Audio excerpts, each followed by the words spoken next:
Zara stood in the observation chamber of her research vessel, studying the primitive planet below with multispectral eyes that saw beyond human limitation.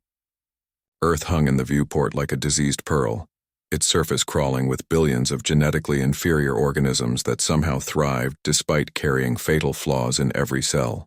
Her people had sent her across 40 light-years to solve a mystery that threatened their existence. Why could these backwards creatures reproduce when her perfect species could not?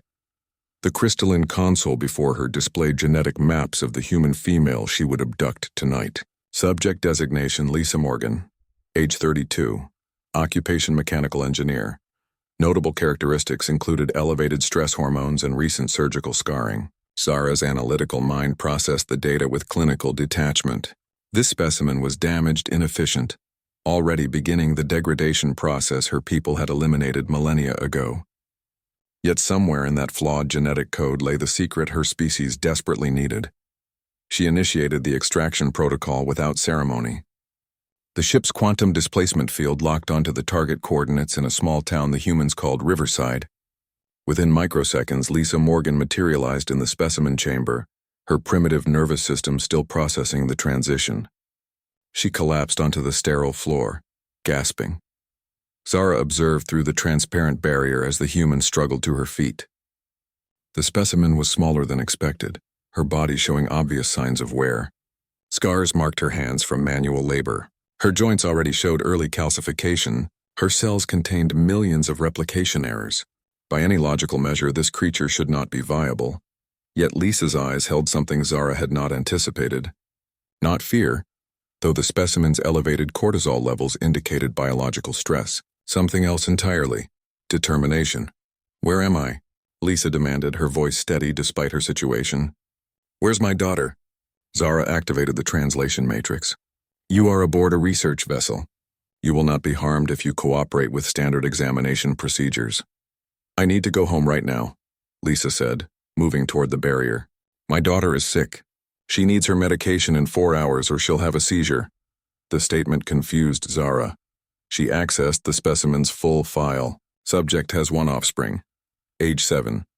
Diagnosed with genetic neurological disorder requiring daily chemical intervention. By the logic of Zara's people, such an offspring would have been selected against before birth. Allowing a genetically compromised individual to survive wasted resources and weakened the population. "Your concern is inefficient," Zara replied. "The offspring carries fatal genetic markers. Your species' practice of sustaining non-viable individuals contradicts evolutionary principles." Lisa's hands formed fists. Her face flushed as blood redirected to her muscles in a primitive combat response. "My daughter's name is Sophie. She's not non-viable. She's 7 years old and she likes dinosaurs and she's waiting for me to come home." Zara began the first examination protocol, activating the bioscanner. "You are demonstrating irrational emotional attachment to defective genetics. This is precisely the paradox we are studying. Your species maintains individuals who cannot contribute to genetic fitness. Yet you continue to reproduce successfully. My species eliminated all genetic flaws, yet we face extinction within 3 generations." The scanner revealed Lisa's complete biological structure. Zara's training had prepared her for human inefficiency, but seeing it mapped in detail was startling. The specimen's telomeres were already shortened from cellular division. Her mitochondrial DNA contained numerous mutations. Her immune system was constantly battling infections her body could never fully eliminate. She carried genes for at least 40 potential diseases. Her skeleton was losing density. Her organs would fail within decades, yet her reproductive system was active, viable, ready to create new life despite all these flaws. "You can't keep me here," Lisa said, her voice breaking slightly. "Please, I'm begging you." "Sophie needs me." "Explain the biological mechanism," Zara commanded. "Your offspring requires constant intervention to survive. This diverts your resources and energy. It prevents you from producing additional, potentially viable offspring. Yet you prioritize this damaged individual. What evolutionary advantage does this behavior provide?" Lisa stopped moving. Her expression shifted into something Zara's database identified as profound sadness, mixed with fierce protectiveness. "She's my daughter. I don't care what's wrong with her DNA, I love her. Define love in biological terms." "I can't," Lisa whispered. "It's not biological. It's just love." Zara spent the next 6 hours conducting every scan her equipment permitted.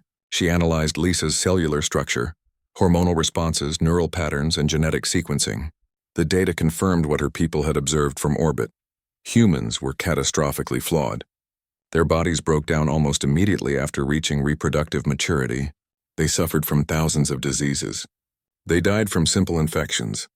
Their own cells turned against them with cancerous mutations. They were fragile, inefficient, and temporary, but they reproduced. Generation after generation, despite every disadvantage. During the examination, Lisa talked about Sophie, how she smiled when she successfully built a block tower, how she'd memorized every dinosaur name in her picture books, how she laughed at terrible jokes, how she fought through seizures and medications and hospital visits but still wanted to go to school and play with other kids and grow up to be a paleontologist. Zara's people had no concept of this. They were born with complete knowledge, perfect health, immortal bodies. They had engineered away childhood because it was inefficient. They had eliminated parents because the concept was obsolete when the species shared all resources collectively. They had created paradise and they were dying. Your species will offer technological assistance in exchange for my return, Lisa said suddenly. Medical advances, renewable energy, whatever you want. Just let me go back to Sophie. We require nothing your species possesses, Zara replied. Your technology is primitive. Your resources are contaminated. Your knowledge is limited. Then why am I here? Zara hesitated. Her people did not hesitate. Hesitation implied uncertainty, which implied imperfection. Yet she found herself unable to formulate a response that satisfied her analytical processes. We are studying the mechanism by which flawed genetics continue to propagate, she finally answered. Lisa laughed. It was not a happy sound. You want to know how broken people keep having babies? We want them. That's it. That's the whole mechanism. Want is an inefficient emotional response. Maybe, Lisa agreed, but it works. Zara's console alerted her to an incoming transmission from the homeworld. She activated the quantum link and the face of first geneticist Kale appeared in holographic projection. Kale's features were perfect, symmetrical, unmarked by time or experience. Like all their people, she looked exactly as she had for the past 3,000 years. Report progress, Kale commanded. The specimen demonstrates expected genetic deterioration, Zara said. However, reproductive systems remain active despite systemic flaws. I am continuing analysis. Accelerate the process, Kale ordered. The Council has authorized vivisection protocols. We must understand human reproduction before our final generation reaches sterility. Zara glanced at Lisa, who could not understand the conversation in their native language. The specimen was watching her daughter's photo on a device the extraction field had transported along with her. The image showed a small human child with Lisa's features, smiling despite the medical equipment visible in the background. Vivisection will destroy the specimen, Zara said carefully. The specimen is irrelevant. We can acquire additional samples. Time is critical. The transmission ended. Zara stood motionless, processing the order. Vivisection protocols would reveal every biological system in complete detail. They would answer every question about human reproduction. And they would kill Lisa Morgan within hours. She looked at the specimen again. Lisa was crying now, tears streaming down her face as she stared at her daughter's image. Her body was shaking. Her vital signs showed extreme distress. By every measure, she was falling apart, yet she was still fighting, still trying to find a way home, still refusing to give up. Zara accessed her people's historical database, searching for references to parental bonds.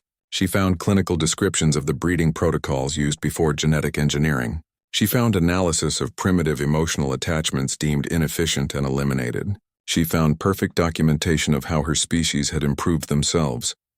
But she found no images like the one Lisa held, no records of anyone fighting this hard for someone else, no evidence that anyone in her species had ever wanted anything the way Lisa wanted to return to her daughter. Her people had eliminated want. They had eliminated need. They had eliminated the desperate, irrational, inefficient urge to protect and nurture and sacrifice for another individual. They had eliminated the thing that made humans reproduce. Zara's hands moved across the console before her conscious mind fully processed the decision. She disabled the monitoring systems. She deactivated the specimen chamber locks. She programmed the quantum displacement field for reverse extraction to Lisa's original coordinates. You are being returned.